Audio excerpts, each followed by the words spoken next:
अस्सलाम वालेकुम everyone, my name is Mutiba Zahid and I am your English teacher. तो बच्चों, आज की क्लास के अंदर हमने राइटिंग पार्ट स्टार्ट करना है पेज नंबर 121 पे। हमारा चैप्टर नंबर 9 ट्रेवल ही चल रहा है।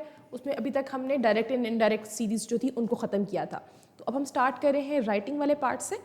अच्छा, तो यहाँ पे हमारे पास ना एक टेक्स्ट दिया गया है विदाउट एनी इंस्ट्रक्शन, कि यहाँ पे कोई इंस्ट्रक्शंस नहीं लिखी हुई कि ये क्या है, इसके बाद इंस्ट्रक्शन दी जाएंगी। तो मैं आप लोगों को बता देती हूँ कि ये बेसिकली एक ट्रेवलॉग है, जिसमें एक इंसान ने अपने पूरे के पूरे ट्रैवल के बारे में, जो चित्राल में ट्रैवल किया है, उस पूरे ट्रैवल को जो है वो लिखा गया है। तो हम इसको पहले पढ़ लेते हैं, फिर हम देखते हैं कि इससे रेलिवेंट जो क्वेश्चन है वो क्या है। तो लेट्स स्टार्ट। अच्छा, Chitral is a place with breathtaking beauty and visiting Chitral is a real treat. अब देखें, अब इसके अंदर जो है वो डायरेक्ट चित्राल पे आ गए। इसका मतलब है कि हमें पता चल रहा है ये एक ट्रेवलॉग है और उसके बारे में, चित्राल के बारे में ही है और उसी के बारे में इसमें लिखा गया है। तो सबसे पहले क्या जा रहा है कि ब्रेथ टेकिंग ब्यूटी है। ब्रेथ टेकिंग मतलब बहुत एक्सट्रीमली ब्यूटी है, ठीक है। अच्छा, और इसके बाद यहाँ पे एक वर्ड यूज़ हुआ है, Chitral is a real treat. Real treat का मतलब है कि एक इंजॉयबल एक्सपीरियंस है आपके लिए। It takes about 6 hours from Islamabad to reach this heavenly location. तो अब क्या है, इस जगह पे पहुंचने के लिए इस्लामाबाद से आपको 6 घंटे लग जाते हैं। ओके, अच्छा, अब हेवनली लोकेशन का मतलब ये है कि बिल्कुल हेवन की तरह, जन्नत की तरह खूबसूरत जगह है Chitral. We started our journey early morning and crossed Malakan Top, a scenic place overlooking the beautiful Savath River. तो वो कह रहे हैं कि मैंने क्या किया, हम लोगों ने अपना जो जर्नी है वो स्टार्ट किया सुबह सुबह, अर्ली मॉर्निंग में, ठीक है। और हमने मालाकन टॉप है उसको क्रॉस किया और वहाँ पे क्या किया, सीनिक प्लेस है, ब्यूटीफुल है, जहाँ पे आप पिक्चर्स ले सकते हैं, बहुत ज़्यादा इस तरह की जगह है, ठीक है। फिर क्या है, overlooking the beautiful Swat river, और वो कहाँ पर है, जहाँ से आपको सवात रिवर भी बहुत क्लियरली नज़र आ रहा है। Okay, this view compensates the fear that one feels while the vehicle passes through the narrow winding two-way road. अब ये इतना खूबसूरत व्यू है कि इस व्यू की वजह से वो जो डर है ना उस रोड पे चलने का, जो इतनी बहुत ही पतली पतली जगह है जहाँ से गुजर के जाना पड़ा है, तो वो उसके जो व्यू है वो उस चीज़ को भी कंपनसेट कर रहा है, उसको भी कवर कर रहा है कि ये वर्थ इट है, ठीक है। वहाँ जाना क्या है, वर्थ इट है। The journey is long yet very refreshing because you never see such vast green plains, beautiful valleys and diverse culture every day. तो वही कह रही है कि जर्नी बहुत लंबा है, जर्नी इज़ लॉन्ग, लेकिन फिर भी क्या है, बहुत रिफ्रेशिंग है। क्यों रिफ्रेशिंग है? क्योंकि हम इस तरह की चीज़ अपनी डेली रूटीन में नहीं देखते कि इतना ग्रीनरी हो, इतनी ग्रीन प्लेन्स आपको नज़र आ रही हो, ब्यूटीफुल वैलीज नज़र आ रही हो, इतना डाइवर्स कल्चर आपको नज़र आ रहा हो, तो ये आपका हर दिन नहीं होता। तो इसलिए क्या था, ये एक बहुत ही एक डाइवर्स, एक कल्चरल एक्सपीरियंस था, और क्या था, बहुत लंबा था। We reached our destination. We reached our destination point, Temergara, in Dir and stayed at the home of an old family friend. अब वो कहता है कि हम क्या हुआ कि हमने कब वहाँ पे पहुँचे, हम अपनी डेस्टिनेशन पे पहुँचे, तिमिरगारा, ठीक है। That is a place in दीर, ठीक है। हो सकता है कि मैं थोड़ा सा इसको गलत प्रोनाउंस कर रही हूँ लोकल जगहों के नाम, because I have never been there, तो pardon me with that, okay. अच्छा, फिर क्या था कि वो कहते हैं कि मैं वहाँ पे पहुँचा, तो वहाँ पे उसके बाद क्या था, मैं अपने फ्रेंड के घर पे रुका, जो कि एक ओल्ड फैमिली फ्रेंड था। It was a lovely house in the foot hills. तो ये क्या था, एक बहुत ही खूबसूरत घर था, कहाँ पे, बिल्कुल माउंटेन के बिल्कुल नीचे, उसकी स्लोप में, उसके फुट हिल पे, ठीक है। Our hosts were caring and kind, just the way we had heard about people of Chitral. अब वो कह रहे हैं कि जो वहाँ हमारे होस्ट थे ना, वो बहुत ही हॉस्पिटेबल थे, वो बहुत ज़्यादा केयरिंग और काइंड थे, ठीक है। जिस तरीके से हमने उनके बारे में सुना हुआ है कि जो चित्राल के लोग हैं वो बहुत मेहमान नवाज लोग हैं। Having a traditional meal with them was a great experience for us. और इसके बाद वहाँ पे उन्होंने उनका ट्रेडिशनल खाना खाया, जो कि itself was a great experience, ठीक है। कि वो खाना खाना ही, जो ट्रेडिशनल खाना है, उन लोगों के साथ बैठना ही क्या था, एक बहुत ही यूनिक सा, एक बहुत ही अच्छा एक्सपीरियंस था। अच्छा, Timergara is the district headquarters of lower Dir district. It was originally named as Temurgarh. अब जो तिमिरगारा है बेसिकली वो क्या है, वो एक डिस्ट्रिक्ट हेडक्वार्टर है, ठीक है, और वो क्या है, वो लोअर दीर डिस्ट्रिक्ट का है। अच्छा, अब इसका जो नाम था ना ओरिजिनली, वो था Temurgarh, after the famous Mongol conqueror Timur और Tamerlane who had once stopped here long ago। तो वो ये कह रहे हैं कि जो मंगोल एक कॉन्करर था ना, उस जो तैमूर जिसका नाम था, उसके नाम पे इस जगह का नाम रखा गया था पहले, ठीक है। तो उसका नाम तैमूरगढ़ रखा गया था और बाद में क्या है, वो तिमिरगारा बन गया Aahista Aahista. The next day, when I got up in the morning, I got the chance to see the beauty of early morning in Temergara. अच्छा, आप लोगों ने अभी तक देखा होगा कि इस लाइन से पहले तक, कि नेक्स्ट डे वाली बात से पहले तक जो ऊपर की सारी बातें हो रही है ना, उसके अंदर पहले उन्होंने बता दिया कि मैं हमारा जो ट्रैवल है वो कहाँ पे करने जा रहे हैं, फिर अपने होस्ट के बारे में बताया, फिर उस जगह की हिस्ट्री बताई। ठीक है, जिस जगह आप जा रहे हैं आप उस जगह की हिस्ट्री या उसकी यूनिकनेस, इस चीज़ को भी उसमें डिस्क्राइब कर सकते हैं, लिख सकते हैं अपनी ट्रैवल लॉग के अंदर। अच्छा, the next day when I got up in the morning I got the chance to see the beauty of the early morning in Temergara। तो अगले दिन क्या हुआ, जब मैं सुबह सुबह उठा तो मैंने क्या देखा, मैंने देखा कि जो ब्यूटी थी किस चीज़ की, तेमेरगारा की जो अर्ली मॉर्निंग सुबह सुबह उठ के जो आप खूबसूरती देख सकते हैं, उसने वो देखी। It was lush green all around. तो ये क्या था, एक बहुत ही ग्रीनरी हर तरफ नज़र आ रही थी, रिच ग्रीनरी जो थी ना वो वहाँ पर नज़र आ रही थी। ठीक है, फिर उसके बाद क्या है, I never experience such a serine morning, mountain terraces all around were covered by corn crop and vegetables. अब वो कह रहे हैं कि मैंने कभी अपनी ज़िंदगी में इस तरह का एक्सपीरियंस पहले नहीं किया था। ठीक है, इतने सीरीन, इतने पीसफुल काम जो जगह है वो मैंने नहीं देखी थी, इतनी काम सुबह मैंने नहीं देखी थी। ठीक है, जहाँ पे क्या है, माउंटेन टेरेसेस हैं, मतलब कि माउंटेन्स के स्टेप बाय स्टेप जो है ना वो माउंटेन्स वहाँ पे नज़र आ रही हैं। ठीक है, और उनके अंदर क्या है, उनके अंदर कॉर्न क्रॉप्स लगी हुई हैं। ठीक है, वेजिटेबल्स लगे हुए हैं, बहुत सारी इस तरह की चीज़ें वहाँ पर है। The front of the house we were staying in opened into a small garden where vegetables were grown। तो वो कह रहे हैं कि जिस घर में हम रुके हुए थे उस घर के अंदर जो फ्रंट था वो एक स्मॉल गार्डन के अंदर खुलता था, और स्मॉल गार्डन के अंदर बहुत सारी वेजिटेबल्स लगी हुई थी। A little distance away a small stream was flowing with icy cold water। और उसी घर के थोड़ा सा आगे एक छोटी सी स्ट्रीम, एक नदी बह रही थी वहाँ पे। ठीक है, वहाँ पे पानी था, आइसी कोल्ड, वो बहुत ठंडा पानी था। ठीक है, icy cold water. The scene I witnessed was straight out from a movie। और जो सीन मैं वहाँ पे देख रहा था ऐसे लग रहा था जैसे एक मूवी का सीन है जो मैं देख रहा हूँ। ठीक है, वो इतना उसको अनरियलिस्टिक लग रहा था कि उसने इससे पहले वो जगह नहीं देखी थी। अच्छा, after having breakfast we left for Chitral town with the family of our host.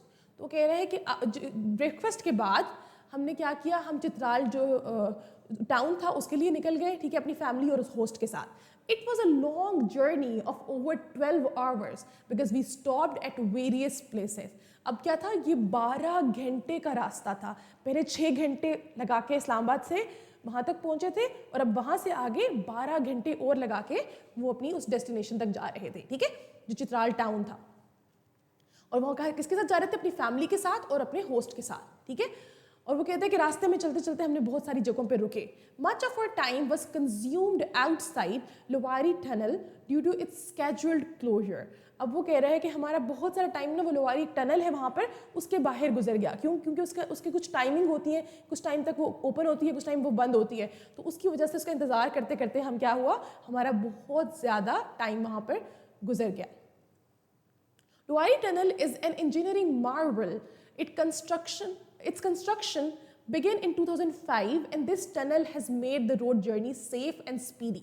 तो अभी जो टनल है ना ये भी एक इंजीनियरिंग मार्वल है, एक बहुत ही वंडरफुल अचीवमेंट है। ठीक है, इंजीनियरिंग की, कि इसकी जो कंस्ट्रक्शन थी वो 2005 के अंदर स्टार्ट हुई थी और इसने रास्ते को बहुत आसान और महफूज बना दिया है, स्पीडी बना दिया है, क्विक बना दिया है। By the time we reached Chitral, it was already dark and we were tired of our long journey। तो अब क्या है कि वो कहते हैं कि जब हम चित्राल पहुंचे तो क्या था, जो रास्ता ऑलरेडी डार्क हो चुका था और हम थक चुके थे। क्यों? क्योंकि बहुत लंबा रास्ता था, बहुत लंबा सफ़र था। So all we could do was freshen up and rest. तो हमने क्या किया, हम सिर्फ यही कर सकते थे कि हम सारे के सारे थोड़े से फ्रेशन अप हो जाएं और उसके बाद हम रेस्ट करें। Right, the next morning was yet again mesmerising. अगली जो सुबह थी वो क्या थी, वो फिर से मेस्मराइजिंग थी, एक्सट्रीमली ब्यूटीफुल थी, बहुत ज़्यादा इम्प्रेसिव थी। ठीक है, बहुत हसीन थी। As we caught our first glimpse, और जैसे हमारी पहली नज़र पड़ी of Chitral river from our rest house, जब हमारे उस रेस्ट हाउस से हमारी पहली नज़र ही उस दरिया पे पड़ी थी तो वो बहुत मेस्मराइजिंग थी, वो बहुत ज़्यादा खूबसूरत थी, हसीन थी। We walked on the river bank and could catch the view of Tirich Mir, the highest mountain in Hindu Kush range। तो अब वो कह रहे हैं कि जब हम थोड़ा सा वहाँ पे रिवर बैंक पे चले तो हमने क्या किया, हमने वो व्यू देखा, और वो व्यू किसका था, वो highest mountains in Hindu Kush range, जो हिंदू कुश रेंज की सबसे हाईएस्ट माउंटेन है उसका व्यू उन्होंने देखा, ठीक है, वो वहाँ से नजर आ रही थी, टेरिश्मी जिसका नाम है।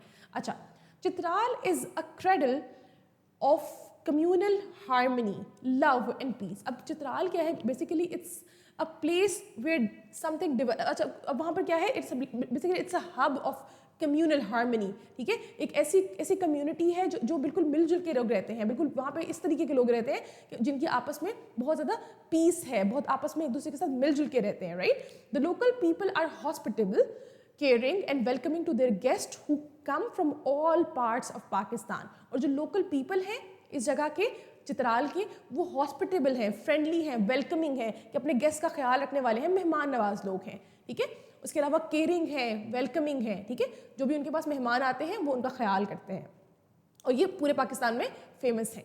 We went to the local market where we saw shops full of traditional dresses, footwear and other items locally made items of daily use. अब वो क्या है, वो कहते हैं उसके बाद हम कहाँ गए, हम लोकल मार्केट में गए जहाँ पे बहुत सारी चीज़ें मिल रही थी, ट्रेडिशनल ड्रेसेस थे, ट्रेडिशनल जूते थे, ठीक है, इसी तरह की बहुत सारी और चीज़ें थी जो चित्राल के बाजार में उन्होंने वहाँ पे देखी। Most of you may have heard of the beauty and the cultural wonder of Pakistan, the Kailash Valley. फिर अब वो नेक्स्ट चीज़ के बारे में बात कर रहा है, वो क्या कह रहा है कि आप में से बहुत सारे लोगों ने इस ब्यूटी, इस कल्चरल वंडर के बारे में सुना होगा पाकिस्तान के, जिसको हम कैलाश वैली कहते हैं। एंड लकीली और नेक्स्ट डेस्टिनेशन वॉज कैलाश। तो हमारी जो नेक्स्ट डेस्टिनेशन थी वो क्या थी, वो कैलाश थी। The terrain was not fit for traveling by car, so we hired a jeep. Terrain is basically जो रास्ता है ना, वो क्या था, वो गाड़ी के लिए ठीक नहीं था, कार के लिए ठीक नहीं था, तो उसके लिए उन्होंने क्या किया, उन्होंने एक जीप हायर की। The narrow road along mountains was flanked by spectacular natural scene. अच्छा, अब यहाँ पे वर्ड यूज हुआ है flanked by। अच्छा, यहाँ पे अब क्या कह रहा है कि वो जो नैरो रोड थी ना माउंटेन के ऊपर, उसके दोनों साइड्स पे, ठीक है, दोनों साइड्स पे क्या थी, स्पेक्टैक्युलर नेचुरल सीन्स थे, बहुत ही खूबसूरत, एक्सट्रीमली ब्यूटीफुल, ठीक है, बहुत ही इंप्रेसिव जो है ना वो वहाँ पे सीन्स नजर आ रहे थे, ठीक है, फ्लैंक बाय कि दोनों तरफ से कवर्ड थे, ठीक है, दोनों तरफ से उसकी जो थी वो इंप्रेसिव एंड ब्यूटीफुल सीन्स नजर आ रहे थे उस रास्ते के। Some of the crossings were a bit scary, but an overwhelming charm cast by nature offset any anxiety. अच्छा, अब वो कह रहे हैं कि जो कुछ रास्ते थे ना जिनसे हम गुजर के जा रहे थे वो स्केरी थे, वो थोड़े खतरनाक थे, डराने वाले थे, ठीक है, लेकिन क्या था, फिर भी वो क्या था, बहुत ज़्यादा स्ट्रॉन्ग चार्म, बहुत खूबसूरती जो थी ना वो हर चीज़ को ख़त्म कर रही थी, हर तरह की एंजाइटी को, हर तरह के डर को जो है ना वो ओवरशेडो कर रही थी, वो ख़त्म कर रही थी, उसको छुपा रही थी, ठीक है, क्यों, क्योंकि खूबसूरती ही इतनी ज़्यादा थी कि उसकी वजह से जो स्केरीनेस थी या जो डर था वो ख़त्म हो रहा था। It took us around 1.5 hours to reach the Kailash Bomburet Valley, the largest and the most populated valley in Kailash, and again proverb of heaven on earth turns real here. अच्छा, अब वो कहता है कि उसके बाद हमें 1 से 1.5 घंटा लगता है किस चीज़ में, कैलाश जो बॉम्बुरेट वैली है वहाँ तक पहुँचने के लिए, जो सबसे बड़ी और सबसे ज़्यादा पॉपुलेटेड कैलाश वैली है, ठीक है, और इसके लिए अगेन एक प्रोवर्ब यूज होता है कि heaven on earth turns real here, कि जो जन्नत है वो यहाँ पर ज़मीन पर आकर उतरी हुई है, ठीक है, इसके लिए इस तरह का वर्ड इस्तेमाल होता है। इट वॉज अ बोल surrounded by mountain peaks and covered with various fruit orchards. अब वो कह रहे हैं कि बिल्कुल ये इस तरीके से है कि एक बोल हो, उसके इर्द गिर्द सारी माउंटेन्स हैं और वहाँ पे क्या है, वो फलों के दरख्त लगे हुए हैं, तो ये बिल्कुल एक जन्नत की तरह की एक पिक्चर ड्रॉ करता है Kailash valley. Our journey ended here. We spent a couple of more days witnessing and absorbing the beauty of Chitral. अब वो कह रहा है कि हमारा जो सफ़र था ना वो यहाँ आके ख़त्म हो गया, हमने यहाँ पे a couple of more days, 2-4 दिन हमने और यहाँ पर गुजारे, ठीक है, और हमने क्या विटनेस किया, हमने हर उस चीज़ को जो खूबसूरती थी, जो बिल्कुल जन्नत ज़मीन पे उतरी हुई है, उसको हमने एक्सपीरियंस किया और हमने इसको एब्जॉर्ब किया, ठीक है, एब्जॉर्ब करना like you are accepting this, वो आपके पार्ट बन रहा है, आपकी मेमोरी का पार्ट बन रहा है, आप उन सब जो चीज़ों को देख रहे हो आप उसको सिर्फ देख नहीं रहे, आप उसको एब्जॉर्ब कर रहे हो अपने अंदर, ठीक है, ओके। तो चित्राल के बारे में उसने ये बात की, whenever I visit any place other than my own city Islamabad, I learn many things from the people and their way of living, their culture and their simplicity. तो वो ये कह रहा है कि जब भी मैं कोई जगह विजिट करता हूँ इस्लामाबाद के अलावा किसी भी और जगह पे, तो मैं वहाँ पे क्या करता हूँ, मैं बहुत सारी चीज़ें सीखता हूँ। आई learn many things from the people, मैं लोगों से बहुत कुछ सीखता हूँ, and their way of living, जिस तरह उनका जो रहने का तरीका है उससे भी बहुत कुछ सीखता हूँ, उनके कल्चर से, उनकी सिंप्लिसिटी से। I learn to be humble and simple just like the people I meet. तो मैं क्या सीखता हूँ कि हम्बल कैसे रहना है, सिंपल कैसे रहना है, जैसे बाकी लोग रहते हैं, ठीक है। तो ये उसको हेल्प करता है हम्बल और सिंपल रहने में whenever he travels, right. अच्छा, moreover the beauty of our own country impresses me so much that I wonder why people get so impressed with the foreign lands without seeing their own wonderful Pakistan. इसके अलावा वो कह रहा है कि जब मैं अपने मुल्क की खूबसूरती को देखता हूँ कि मेरा मुल्क इतना खूबसूरत है, तो मैं माई ओन कंट्री इम्प्रेसेस, मुझे इतना इम्प्रेस करती है ये चीज़ कि मैं सोचता हूँ कि जो लोग फॉरेन लैंड्स को देखने जा रहे होते हैं या उसके बारे में बातें कर रहे होते हैं, तो वो पहले अपने मुल्क को क्यों नहीं देखते, वो अपने पाकिस्तान को एक्सप्लोर क्यों नहीं करते। Every province is full of unique cultures, languages and people with the beauty of nature in full abundance. तो वो कह रहे हैं कि पाकिस्तान के जितने भी प्रोविंस हैं, हर प्रोविंस के अंदर कोई ना कोई यूनिक कल्चर प्रेजेंट है, लैंग्वेजेस हैं, लोग हैं, खूबसूरती है नेचर की, ठीक है, और वो भी बहुत ज़्यादा, बहुत लार्ज क्वांटिटी में, ठीक है, अबेंडेंस में। तो वो भी ये सब कुछ कह रहा है, और वो क्या कह रहा है, वो पाकिस्तान को प्रमोट कर रहा है बेसिकली, ठीक है, कि पाकिस्तान के अंदर भी बहुत सारी खूबसूरती मौजूद है जिसको हमें एक्सप्लोर करने की ज़रूरत है। अच्छा, अब ये पब्लिश हुआ था डॉन के यंग वर्ल्ड में जुलाई 21, 2018 को, ठीक है। ये जो पूरा का पूरा आर्टिकल हमने पढ़ा है, तो basically it was a travelogue, ठीक है। तो बिल्कुल इसी तरीके से जब आपने ट्रेवलॉग लिखना है तो आपने इसी पैटर्न को फॉलो करना है। बेशक आपके एग्जाम में ट्रेवलॉग इस तरीके से नहीं आ रहा, लेकिन फिर भी क्योंकि मैंने आप लोगों को पहले भी एक टास्क दिया था ट्रेवलॉग का, जिन बच्चों ने वहाँ पे अच्छे तरीके से नहीं कर पाए थे, अब इसको देखते हुए आप लोग फिर से अपना ट्रेवलॉग लिख सकते हैं या उसको बेहतर कर सकते हैं। अच्छा, अब आपका क्वेश्चन यहाँ पे ट्रेवलॉग का नहीं है, आपके पास क्वेश्चन आ रहा है, after reading the above mentioned paragraph carefully write a critical analysis of the writer's view about travelling, construct a well organised paragraph using concise language. Now you have to write a paragraph. You have to do the analysis of this whole article. आपने इसका analysis करना है और आपने उसके बाद अपना एक पैराग्राफ लिखना है जो कि वेल ऑर्गेनाइज होना चाहिए, कंसाइज होना चाहिए, ठीक है, जिसमें आप सब कुछ डिस्कस कर रहे होंगे अबाउट दिस होल आर्टिकल, ठीक है, कि इसको आप इवेलुएट करेंगे कि इसमें किस तरीके से चीज़ें जो हैं वो लिखी गई हैं। This is your task. अच्छा, अब जो नेक्स्ट चीज़ हमारे पास आ रही है ना, वो क्या है, वो है हॉस्पिटैलिटी इंडस्ट्री। अब ये हमारे पास दूसरा टास्क आ रहा है, इसके भी सिर्फ हेडिंग दी हुई है हॉस्पिटैलिटी इंडस्ट्री, ऊपर कोई इंस्ट्रक्शंस नहीं दी गई, जो इंस्ट्रक्शंस हैं वो एंड पर हैं। तो पहले हम इसको रीड कर लेते हैं, फिर हम देखते हैं कि एंड पे हमें इसके लिए क्या इंस्ट्रक्शंस दी गई हैं। अच्छा, while the hospitality industry does not have one globally accepted start date, its history dates back thousands of years and spans across the globe. अब अगर हम हॉस्पिटैलिटी की बात करें, हॉस्पिटैलिटी क्या होती है, मेहमान नवाजी जिसको हम कहते हैं, ठीक है, आपका काइंड होना अपने गेस्ट्स की तरफ, उनकी खिदमत कर रहे होना, उनके लिए हर चीज़ करना जो आपकी तरफ गेस्ट्स आ रहे हैं, तो उसको बेसिकली हम हॉस्पिटैलिटी कहते हैं, जिसको हम उर्दू में मेहमान नवाजी कहते हैं, राइट। तो हॉस्पिटैलिटी की कोई आप बैक डेट में जाके ना, इस हॉस्पिटैलिटी इंडस्ट्री की अगर हम बात करें, अब हॉस्पिटैलिटी इंडस्ट्री का मतलब ये नहीं है कि जो घर में मेहमान नवाजी करते हैं। हॉस्पिटैलिटी इंडस्ट्री से मुराद ये है कि जो लाइक होटल्स होते हैं या डिफरेंट रेस्टोरेंट्स वगैरह होते हैं जहाँ पे लोग आते हैं ट्रैवल करते हुए, या लोग आके स्टे कर रहे होते हैं, जहाँ पे लोग खाना खाते हैं या जहाँ पे रुकते हैं, तो वो सारी की सारी जो आपकी होती है वो हॉस्पिटैलिटी इंडस्ट्री हो जाती है, राइट। अच्छा, तो हॉस्पिटैलिटी इंडस्ट्री स्टार्ट कहाँ से हुई, इसकी कोई बैक डेट नहीं है, ठीक है। हिस्ट्री के अंदर हम किसी डेट से ऐसे नहीं बता सकते कि 19th सेंचुरी में जो है वो हॉस्पिटैलिटी इंडस्ट्री स्टार्ट हो गई थी या 17th सेंचुरी में स्टार्ट हो गई थी, हम इस तरह से नहीं कह सकते। लेकिन क्या है, ये बहुत थाउजेंड ऑफ ईयर्स से पहले से चलती हुई आ रही है अक्रॉस द ग्लोब, ठीक है, पूरी दुनिया के अंदर। Although our modern day version of hospitality looks different than it did thousands of years ago, it still follows one main theme: to provide guests with services. अच्छा, अब क्या है, अब वो ये कह रहा है यहाँ पे कि हमें पता तो नहीं है कि वो कब से स्टार्ट हुई थी, और मॉडर्न डे की जो हॉस्पिटैलिटी है ना, वो बिल्कुल डिफरेंट है पुराने ज़माने की हॉस्पिटैलिटी से, ठीक है। जो पहले लोगों का जो हॉस्पिटैलिटी इंडस्ट्री थी वो डिफरेंट तरह से थी, अब वो डिफरेंट तरह से है, लेकिन एक मेन थीम है जो सेम है। वो क्या है, to provide guest with services, के जो आपके गेस्ट्स हैं उनको आपने सर्विसेज प्रोवाइड करनी है, ठीक है। The goal of the hospitality industry is to provide customers with an enjoyable experience.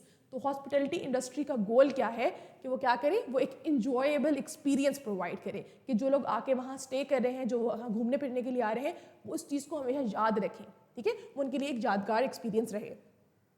Whether that enjoyment comes from eating a good meal, relaxing in a luxurious spa, or getting a good night's rest away from home, making sure each individual guest is taken care of is paramount.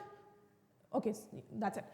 So basically वो क्या कहने चाह रहे हैं कि आपकी जो enjoyment है वो कहाँ से आती है। हो सकता है कि किसी को वो इन्जॉयमेंट खाने से मिल रही हो, किसी को वो लग्जरियस स्पा से मिल रही हो, किसी से वो नाइट रेस्ट से मिल रही हो। आपने हर इंडिविजुअल को क्या करना है, आपने उसकी केयर करनी है। It is very important, it is of Paramount importance, ठीक है, बहुत एक्सट्रीमली इंपॉर्टेंट है, ठीक है। कि क्या है कि आपने क्या करना है, हर गेस्ट की इक्वल केयर करनी है। The hospitality industry includes a wide range of services related to management of hotels and restaurants, tourism, entertainment and recreation, as well as transportation. तो जो hospitality industry है उसके अंदर क्या क्या चीज़ें आती हैं, उसके अंदर सिर्फ सर्विसेज नहीं आती, ठीक है, कि अब मैनेजमेंट से या होटल से रिलेवेंट जो आपकी सर्विसेज हैं सिर्फ वो नहीं आएंगी, ठीक है। इसके अलावा रेस्टोरेंट्स, टूरिज्म जो है, इसके अलावा आपकी इंटरटेनमेंट एंड रिक्रिएशन आ सकती है, आपकी ट्रांसपोर्टेशन आ सकती है। ये सब चीज़ें जो है वो इक्वली इन्वॉल्व हैं हॉस्पिटैलिटी इंडस्ट्री के अंदर, ठीक है, कि होटल्स, रेस्टोरेंट्स, टूरिज्म, इंटरटेनमेंट, हर एक चीज़ इसका पार्ट है, ठीक है।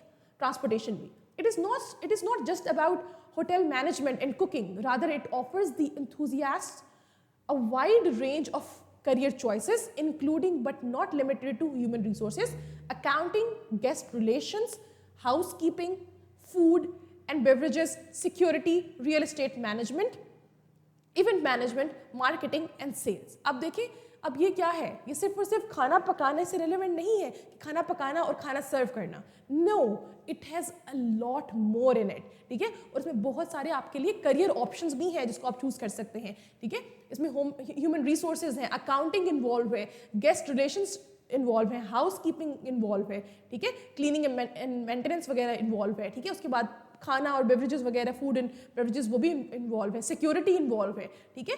और बहुत सारी चीज़ें हैं जो मार्केटिंग भी, इवेंट मैनेजमेंट आपने कैसे करनी है, मार्केटिंग आपने उसकी कैसे करनी है, सोशल मीडिया का आपने किस तरीके से इसके अंदर इस्तेमाल करना है, तो ये हर चीज़ इसके अंदर इक्वली इंपॉर्टेंट है। The industry of hospitality supports, boosts and drives economic activities and growth in a big way. तो जो hospitality industry है वो support करती है, boost करती है आपकी economy को। आपने देखा होगा कि अभी पिछले कुछ अरसे के अंदर पाकिस्तान में टूरिज्म को बहुत ज़्यादा सपोर्ट किया जा रहा था, जिसकी वजह से इकोनॉमी बहुत ज़्यादा बेहतर होती है। जब आपके मुल्क में लोग घूमने के लिए आते हैं तो उससे आपकी इकोनॉमी पे बहुत अच्छा असर पड़ता है। तो इसी तरीके से जो इकोनॉमिक ग्रोथ है वो डिपेंड कर रही है आपकी हॉस्पिटैलिटी इंडस्ट्री पे, okay. It also is an important part of a country social infrastructure, providing it a good support, ठीक है। अब क्या है, ये एक जो कंट्री का सोशल इंफ्रास्ट्रक्चर है, बेसिक सिस्टम है सर्विसेज का, सपोर्टिंग सोसाइटी को सपोर्ट करने के लिए, उसको भी बहुत हेल्प आउट करती है, ठीक है, उसको गुड सपोर्ट प्रोवाइड करती है। This industry creates many economic opportunities, helps and boosts activities, revenues and growth for many other industries. तो ये इंडस्ट्रीज क्या करती है, ये बहुत ज़्यादा इकोनॉमिक अपॉर्चुनिटीज़ क्रिएट करी है, सिर्फ इंसानों के लिए नहीं बल्कि और इंडस्ट्रीज़ के लिए भी, ठीक है। तो इसलिए ये बहुत इंपॉर्टेंट है, अगर इस इंडस्ट्री पे काम किया जाए तो हम अपने मुल्क के अंदर भी बहुत ज़्यादा पैसा जनरेट कर सकते हैं। अच्छा, अब आपके पास क्वेश्चन नंबर 2 आ रहा है और वो क्या है, what challenges do you think the hospitality industry faces इन पाकिस्तान?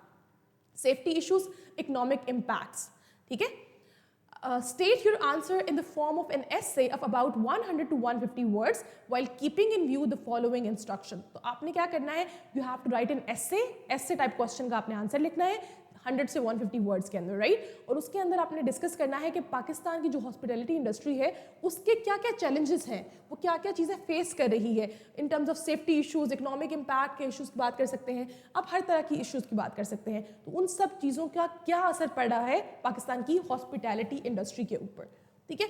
और इसको लिखते वक्त आपने कुछ चीज़ों का ख्याल रखना है, वो चीज़ें कौन कौन सी हैं ये आपके सामने है।